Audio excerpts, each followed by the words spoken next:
What's up, guys? Welcome to P's Garage, where we're going to be playing with a 1991 300ZX, which I wide-bodied myself, did a twin turbo conversion. It is a slick top, so it is a couple 100 pounds lighter. Stiffer chassis, done a lot to stiffen up the chassis myself as well. Front and rear chassis bars, coilovers all the way around. I am running power tricks as of now.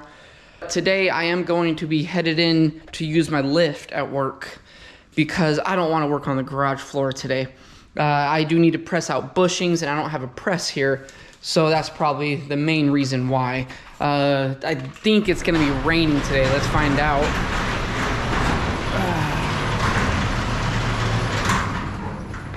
Yep, soaking wet.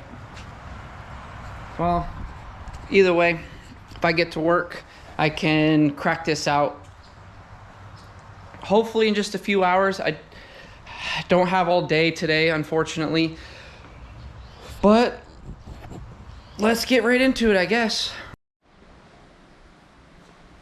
Well, we're gonna get cracking. The plan today is to do front lower ball joints and front lower control arm bushings, subframe collars. I didn't opt for the bushings. I ended up doing the CZ performance subframe collars, where it's supposed to correct your rear subframe angle anyways to better avoid wheel hop, which I have felt already, so that's a good thing.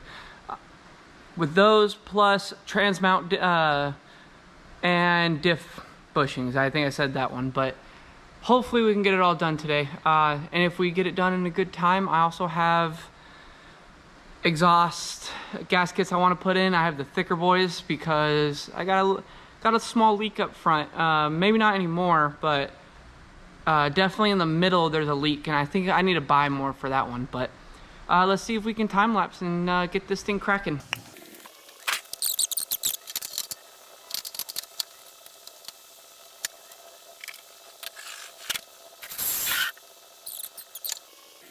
It works slightly off the ground then because there's a lot of shit in the way to get to that other lift, and I don't really want to move that by myself, so I'm not going to.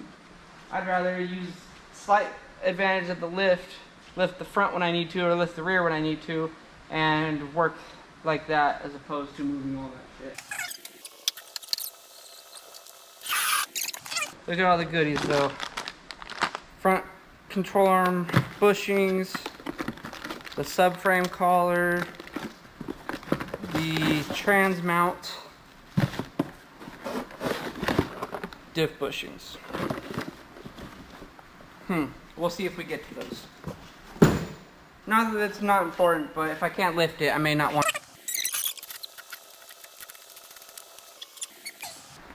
And you know who you are, whoever, the guy, I don't want to say his name, whatever.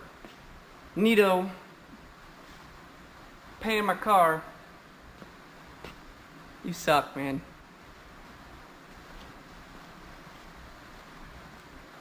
You suck.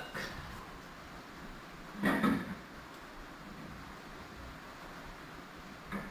what I mean by that is I just always find more and more pinch wells are screwed up. Wasn't like that before paint. They jacked up from the middle of my frame rail. You're not supposed to do that. Now that's slightly concaved in, not enough to cause any actual damage, but I'm still going to address it, and I'm not going to leave that alone. Bumpers cracking, molded wings cracking.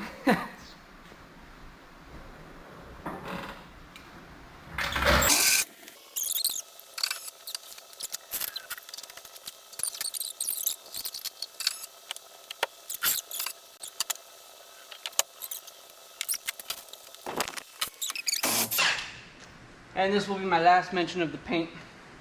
He also left my lug nuts loose, so on the way home, my wheel almost fell off at 80 miles an hour. So I have some dents now in my barrel due to my lug nuts falling off. And he scratched my paint due to the lug nut bouncing around and hitting the face of the wheel. But last mention of him, moving on.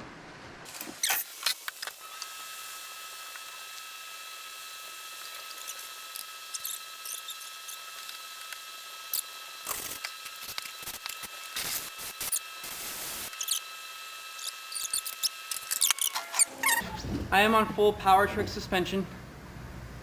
Coilovers, all the control arms. I do plan on switching to KWs. I am planning on custom valving. I'm actually working out the spec sheet right now. Plan on custom valving some coilovers for myself, custom spring rates. Due to slick top, everything's gonna be a little different. This has been an ongoing 5-6 year project. Started out as an NA slick top, bought it unmolested. You guys are gonna hate me. Dailied it for a long time though. Before I started really modifying, I dailied it, put a lot of miles on it, started racking up the miles. It was a daily for me. Bought it for $5,500, believe it or not, with 46,000 miles. But been playing with it ever since. Some damage, a little bit of damage happened. I've never actually said exactly what. But my rear end got quite a bit damaged one day, a little bit during street drifting. Didn't really work out for me too well. And not long after, wide body.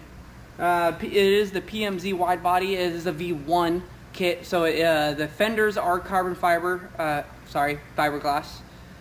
So that's the only downside of it. The lines on the kit itself, I love. The aggressiveness of it. That's what I liked about it so much. But I did mix it with KVD front bumper, some Stillen Type 3 polyurethane side skirts. I did a Wind Factory spoiler. And kind of pieced together the rest of the kit myself. I do plan on getting a roof spoiler. I think I want to do a Z1. That little stubby one looks, I like it as opposed to the longer one. Little stubby. Let's see if I can get this control arm off, and we'll see if we can get some stuff done today. I feel like I'm starting to procrastinate.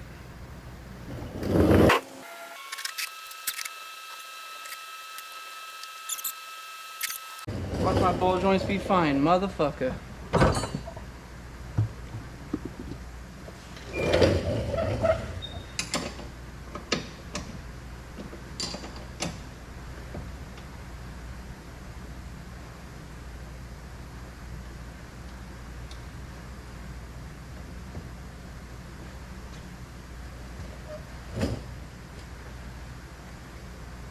I always thought it was my ball joint.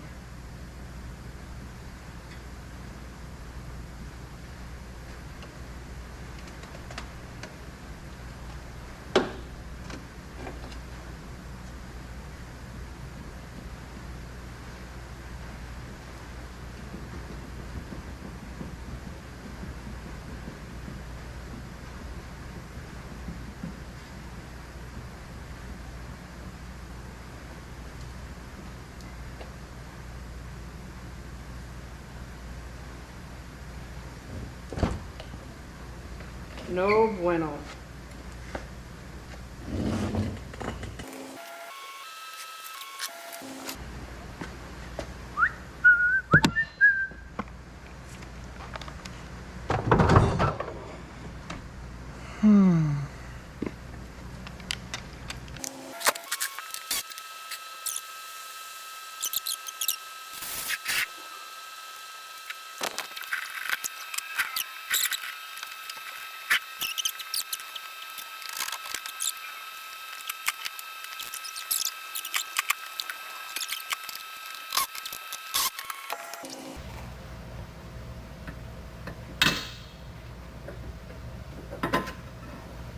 I didn't think it'd be necessary to show you guys everything. It's a control arm. I mean, one bolt, you got 2 bolts for the traction arm, and you pull your ball joint and you got your control arm off. Didn't think you guys needed to see everything, but why not? Why not show you real quick? So obviously you remove the control arm bolt right here. That's the main bolt. And if you have a traction rod, which of course you do, but aftermarket, 2 bolts, just like the stock one, it's just adjustable. And then you just remove the ball joint right here, and you're good to go. So if I can get this ball joint out, We have our first arm out, and I can press everything out and get some new shit in. Let's do this.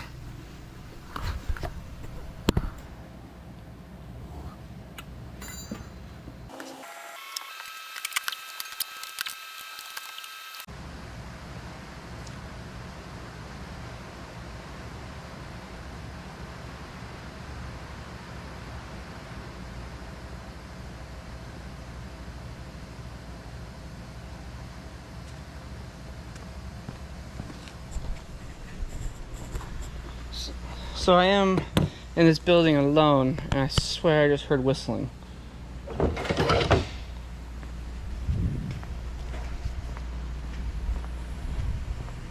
Well, if I get killed, it's gonna be on camera.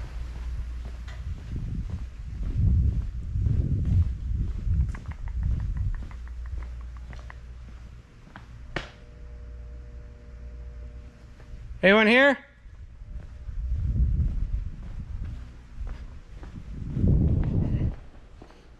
Trying to keep the camera on me so I don't show too much of my work, please.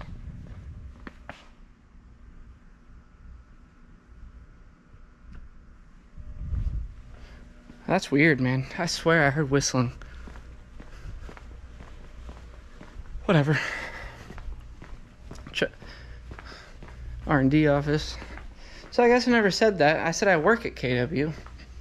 I am the R&D technician for Beltec sports trucks, and of course it's in the same building and it's owned by KW Automotive, so I get all the benefits of KW Automotive.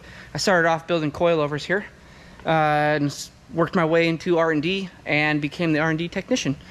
I am the lead technician now since my boy Tim Brown left me. It's all good, man, kinda. But okay, I'm not gonna die. There's no one here. So let's see if I can get this control arm off now before I procrastinate anymore. I'm getting hungry already. I don't even have any coffee here either. I think I ran out of coffee on Friday.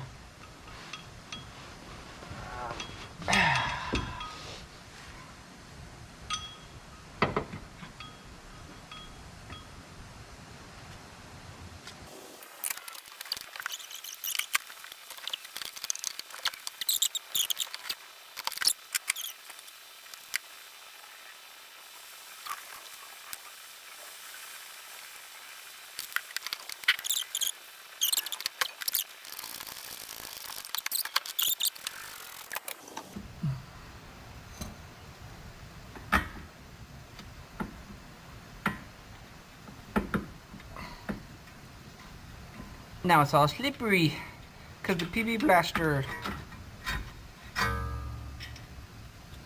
All right. Ow. There's lower control arm.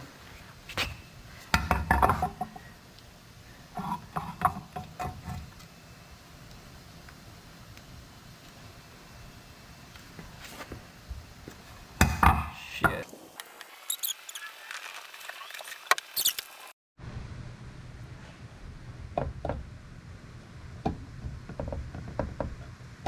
Not the best pliers. I may have to get. Okay, so it's possible.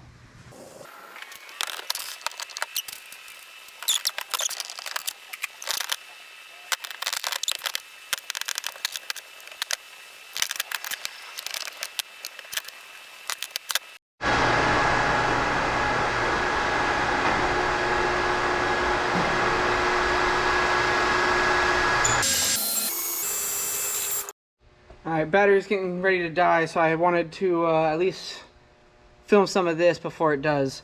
I ran into the issue of not being able to fit a sleeve in between this control arm, so I'm going to turn this down so that way I can make my own tool so I can press my ball joints out, because I don't want to do all this for nothing today. If I did all this for nothing today, I'm going to be pretty disappointed.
And looks like I was not off at all, because I'm perfect.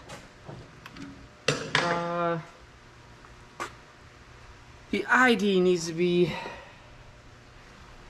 shaved just a little bit.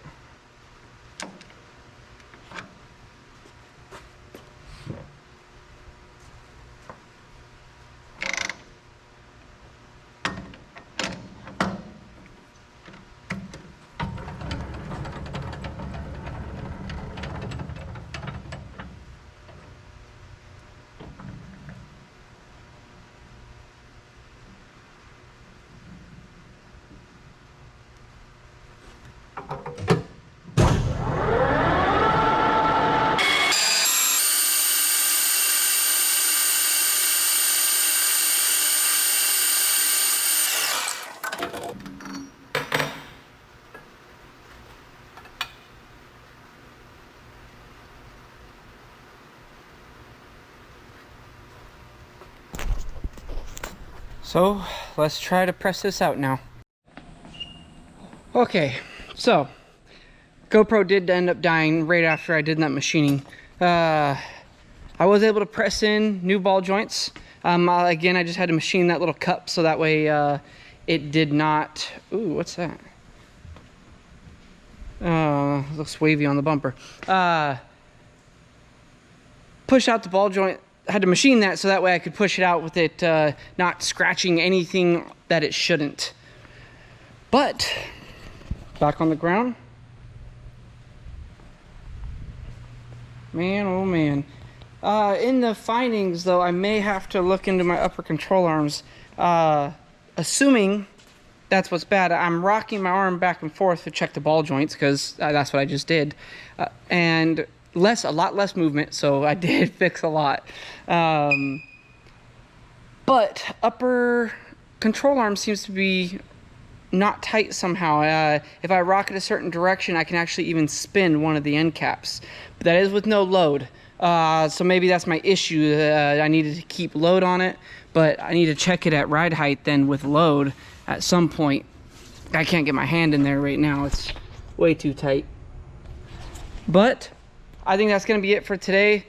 Next video, maybe I can actually get these subframe collars, trans mount, and diff bushings in. I did not expect the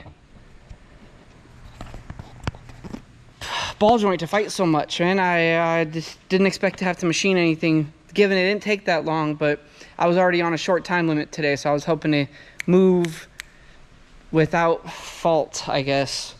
Again, but I think that's going to be it for today, and I'll see you guys next video.